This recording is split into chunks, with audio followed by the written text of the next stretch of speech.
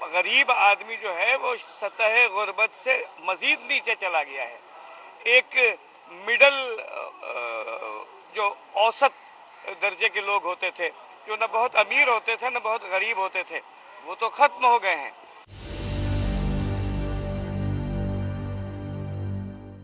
اس ملک میں بہت امیر لوگ رہتے ہیں یا اس ملک میں غریب لوگ رہتے ہیں. درمیان کا جو متوسط طبقہ کہلاتا تھا, جو آپ اور میں جس سے تعلق رکھتے تھے, اب وہ طبقہ آہستہ آہستہ ختم ہوتا چلا جا رہا ہے. حکومت کو ان اقدامات میں مزید سختی کرنی ہوگی, اور جو بھی کرپشن میں ملوث پایا جائے اسے ملکی قانون کے مطابق سزا دی جائے. قانون سب کے لیے برابر ہو.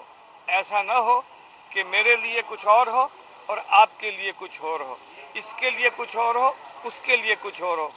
جب تک قانون تمام لوگوں کے لیے برابر یکساں نہیں ہوگا, جب تک کوئی معاملہ ٹھیک نہیں ہو سکے گا.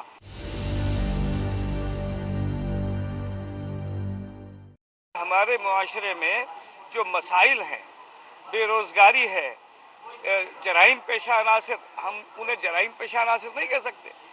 جرائم پیشہ عناصر تو ایک منصوبہ بندی کے تحت جرائم کرتا ہے. یہاں تو عام آدمی جرم کرنے پر مجبور ہے. دیکھیے, عام آدمی, میں, آپ, ہر چیز پر ٹیکس دیتے ہیں. ہم بجلی پر ٹیکس دیتے ہیں, پانی پر ٹیکس دیتے ہیں, چائے کی پتی پر ٹیکس دیتے ہیں, ماچس پر ٹیکس دیتے ہیں, گیس پر ٹیکس دیتے ہیں, چولہے پر ٹیکس دیتے ہیں, بھگونے پر ٹیکس دیتے ہیں, اور دودھ پر ٹیکس دیتے ہیں. اور اس کے بعد ہم حکومت یہ کہتی ہے کہ کوئی ٹیکس نہیں دے رہا. ارے بھائی, ہم 15 جگہ پر ٹیکس دے رہے ہیں, اس کے باوجود ہمیں نان فائلر کہہ رہے ہیں. نان فائلر کی اصطلاح جو ہے یہ پڑھے لکھے لوگوں کی ریشہ دوانی ہے. حکومت ٹیکس کا بہترین نظام وضع کرے. کہ جو موجودہ ٹیکس کا نظام ہے یہ فرسودہ نظام ہے. اس سے غریب اور امیر کے درمیان دوریاں پیدا ہو رہی ہیں. اس سے حکومت اور رعایا کے درمیان, حاکم اور رعایا کے درمیان, حکومت اور عوام کے درمیان غلط فہمیاں پیدا ہو رہی ہیں, ابہام پیدا ہو رہے ہیں. اس کے ساتھ ہی پاکستان رپورٹر کا آج کا شمارہ اب یہیں اختتام پذیر ہوتا ہے. ناظرین, پاکستان رپورٹر کے نئے شمارے میں نئی خبروں کے ساتھ اگلے ہفتے پھر ہوگی ملاقات. تب تک کے لیے نمسکار, خدا حافظ.